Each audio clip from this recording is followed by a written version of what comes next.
కొత్త బిజినెస్ కోసం ఆలోచిస్తున్నారా? ఈజ్ ఆన్ డిస్ట్రిబ్యూషన్ కోసం కాల్ చేయండి 9154729854.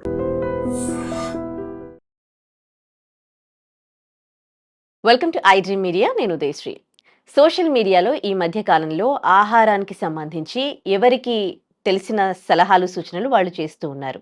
అందులో ఏవి ఎంతవరకు తీసుకోవాలి, లైక్ ఇప్పుడు ఆయిలే అనుకోండి, నెయ్యే అనుకోండి, ఇవి రెండింట్లలో ఆయిల్ కన్నా ఘీ బెటర్ అని కొన్ని మెసేజెస్ కూడా మనం చూసామన్నమాట.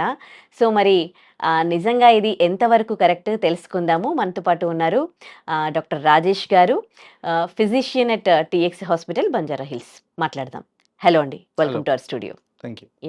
సో సోషల్ మీడియా అనేది ఇప్పుడు ఒక మంచి ప్లాట్ఫామ్. దానివల్ల చాలా యూజెస్ ఉన్నప్పటికీ కూడా అంటే కొన్ని డౌట్స్ కూడా ఉన్నాయన్నమాట. అంటే ఎవరికి తెలిసిన సలహాలు సూచనలు వాళ్ళు చేసేస్తూ ఉన్నారు. ఏది కరెక్టో ఏది కాదో తెలియట్లేదు. రీసెంట్గా ఒక మెసేజ్ చూశాను నేను, చాలా మెసేజెస్ అనమాట. లైక్ ఆయిల్ కంటే కూడా ఘీ వాడడమే బెటర్, ఆయిల్ తగ్గించి అని. ఘీ అంటే ఫ్యాట్ అని ఇప్పటివరకు కూడా చాలా మనం తగ్గించేసాం, కానీ ఈ మధ్య కాలంలో మళ్ళీ ఆయిల్ కన్నా ఘీ బెటర్ అని అంటున్నారు. సో అది కరెక్టేనా? సో బేసిక్లీ ఇక్కడ పాయింట్ ఏంటంటే రిఫైన్డ్ ఆయిల్ వర్సెస్ న్యాచురలీ వచ్చే ఆయిల్. సో ఇక్కడ ఏంటంటే రిఫైన్డ్ ఆయిల్ హానికరం, అది నేను ఒక ఎపిసోడ్లో కూడా మాట్లాడాను.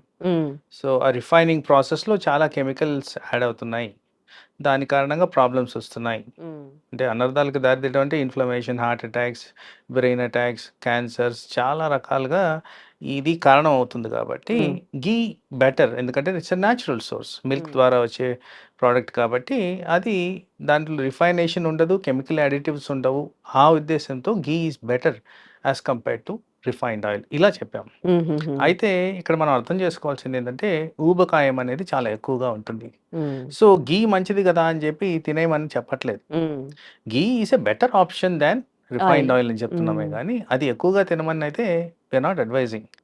పర్టికులర్గా కూడా ఊబకాయం గురించి మాట్లాడుతున్నప్పుడు ఊబకాయం ద్వారా వచ్చే ప్రాబ్లమ్స్లో మేజర్గా వచ్చేటి high cholesterol, blood pressure, diabetes. So ఇవన్నీ కూడా ఊబకాయానికి రిలేటెడ్. సో ఘీ ఎక్కువగా తింటే కూడా ఊబకాయం వస్తుంది, కొలెస్ట్రాల్ పెరుగుద్ది, బ్లడ్ ప్రెషర్ పెరుగుద్ది, డయాబెటీస్ వస్తుంది. సో ఇలా మనం కొద్దిగా కేర్ఫుల్గా, క్యాలిక్యులేటెడ్గా, అడ్వైజెస్తో, ఎక్స్పర్ట్స్ ఒపీనియన్ తీసుకొని అండ్ ఇన్వెస్టిగేషన్స్ చేసుకొని మీ కొలెస్ట్రాల్స్ ఇవన్నీ నార్మల్గా ఉన్నాయా లేవా, ఇలాంటివి కన్జ్యూమ్ చేస్తే అనర్థాలు కాకుండా ఉంటాయా, ఇలాంటివన్నీ కూడా క్లారిఫై చేసుకొని అప్పుడు కొంత మోతాదుల్లో తీసుకోవడం అనేది ఇంపార్టెంట్. సో అలా చేస్తే then ghee is a better option as compared to refined oil. బ్లైండ్గా కన్జ్యూమ్ చేయడం అనేది అడ్వైస్ చేయండి. ఓకే ఓకే ఇప్పుడు రిఫైన్డ్ ఆయిల్ అనేది మనం కుక్ చేసుకుంటాం ఎవ్రీడే. ప్రతి ఒక్కరు కూడా వంట చేసుకోవాలి అని అంటే, కూర వండుకోవాలి అని అంటే ఆయిల్ వాడతారు. ఇప్పుడు ఘీ ఈజ్ బెటర్ దెన్ ఆయిల్ అంటున్నారు కదా. సో ఆయిల్ ప్లేస్లో మనము ఘీ వాడొచ్చా? ఆయిల్ ఏ మోతాదులో వాడతామో ఘీ ఆ మోతాదులో వాడొచ్చా? సో రిఫైన్డ్ ఆయిల్కి ఆల్టర్నేటివ్ ఘీ అని చెప్పట్లేదు. రిఫైన్డ్ ఆయిల్కి న్యాచురల్గా వచ్చే ఆయిల్స్ బెటర్, వెజిటబుల్ సోర్సెస్ ఉన్న ఆయిల్స్ బెటర్. ఇప్పుడు గానుగ నూనె అంటారు. గానుగ నూనెలో there is no chemical additive processes. ఈ హెక్సేన్ అని, some stabilisation agents, decolourisation agents ఇవన్నీ రిఫైనింగ్లో యూస్ చేస్తారు. అలాంటివి లేకుండా తయారయ్యేదే ఈ గానుగ నూనె. మేబీ కాస్త ఘాటుగా ఉంటుంది, మేబీ అందరికీ ప్యాలటబుల్గా ఉండదు, వాసన ఉంటుంది, ఇవన్నీ ఉంటాయి. బట్ అది better in comparison to refined oil. So ghee అనేది ఆప్షన్ ఎక్కడ వస్తుందంటే, ఘీ యాక్చువల్లీ చెప్పాలంటే రుచి గురించి ఎక్కువగా తింటారని నా అభిప్రాయం. అవును.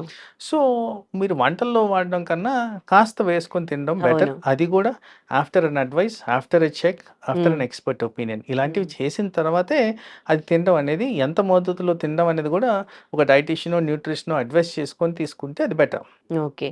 అంటే ఇప్పటి వరకు ఇంకా ఫ్యాట్కి సంబంధించి చాలా కేర్ తీసుకునే వాళ్ళు మొత్తం ఇంకా ఘీ అవాయిడ్ చేయడమే చూసామన్నమాట.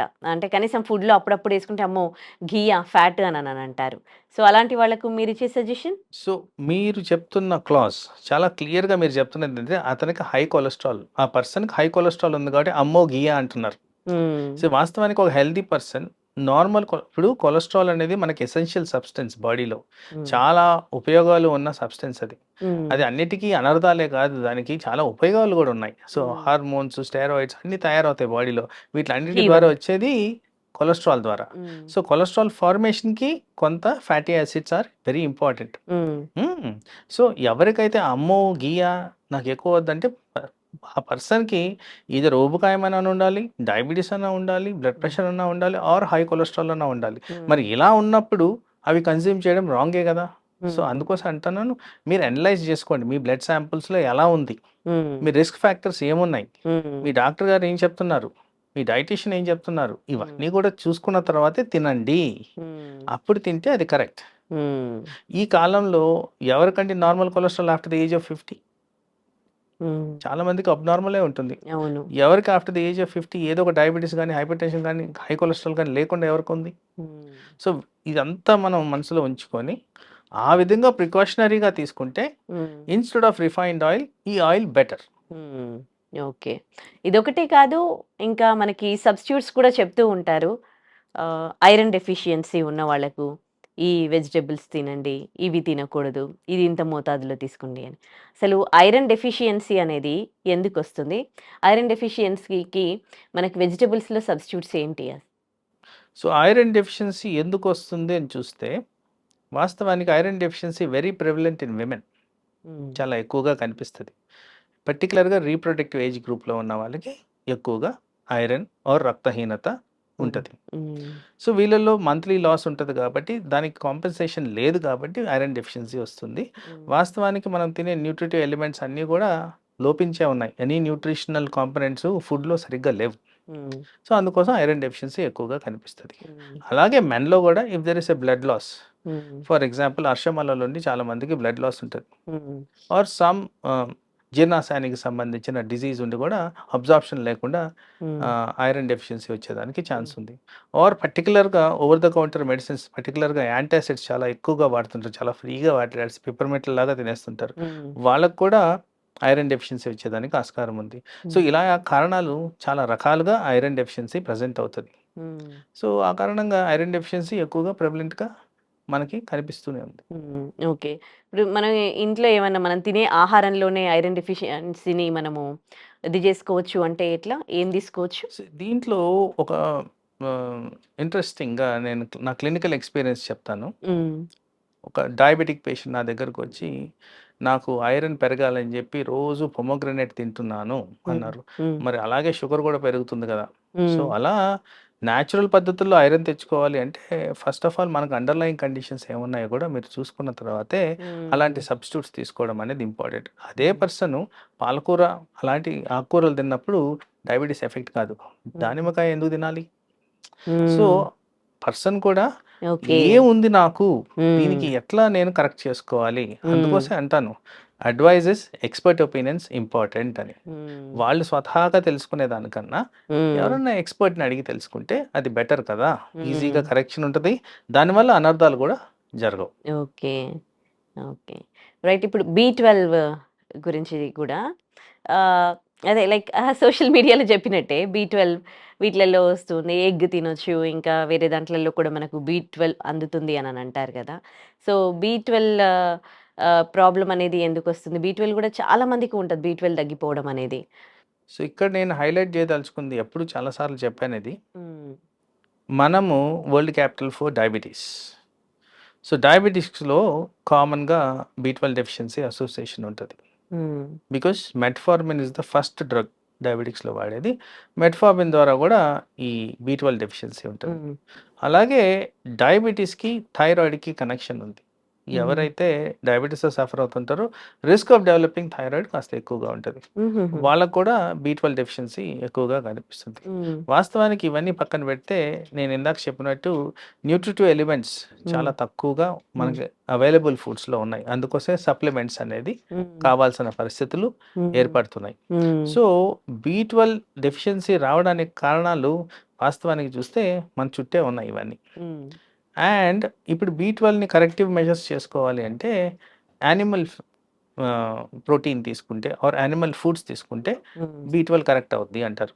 బట్ దెన్ యానిమల్ ఫ్రూట్స్ తీసుకున్నప్పుడు మీకు ఫర్ ఎగ్జాంపుల్ నా ప్రాక్టీస్లో నేను చూసేది కొలెస్ట్రాల్ ఎక్కువగా ఉంది, డయాబెటీస్ ఎక్కువగా ఉంది, బ్లడ్ ప్రెషర్ ఎక్కువగా ఉంది, యూరిక్ యాసిడ్ ఎక్కువ ఉంది, ఇవన్నీ కూడా కాంట్రడిక్టరీ. అంటే ఇలాంటి కండిషన్స్ ఉన్నప్పుడు ఇలాంటివి తినొద్దు అని మేమే చెప్తాం కాబట్టి వాటిని ఎంకరేజ్ చేయడం అనేది జరగదు. సో దీనికి సింపుల్ ఫార్మేషన్ ఆఫ్ కరెక్షన్ ఎలా ఉంటుందంటే బ్లడ్ టెస్ట్లు చేసుకొని substitution in the form of medicines తీసుకుంటేనే బెటరు.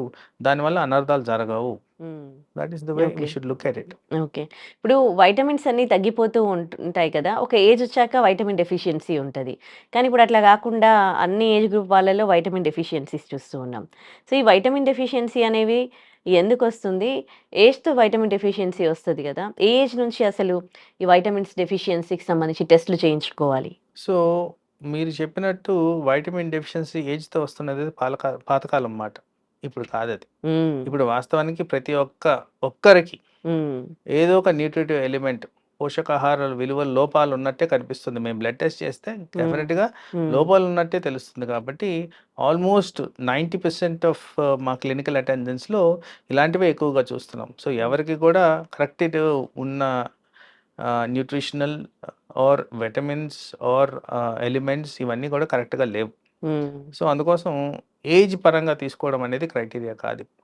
మనం ఎట్లాంటి ఆహారం తీసుకుంటున్నాం, ఎక్కువ శాతం అందరం కూడా ప్రాసెస్డ్ ఫుడ్, ప్యాక్డ్ ఫుడ్ ఎక్కువ తింటున్నాం. సో ఈ కారణంగా ఏమవుతుంది, అన్లెస్ ఆ ఫుడ్ ఫోర్టిఫికేషన్ లేకపోతే దాంట్లో న్యూట్రిటివ్ లోపాలే ఉంటున్నాయి.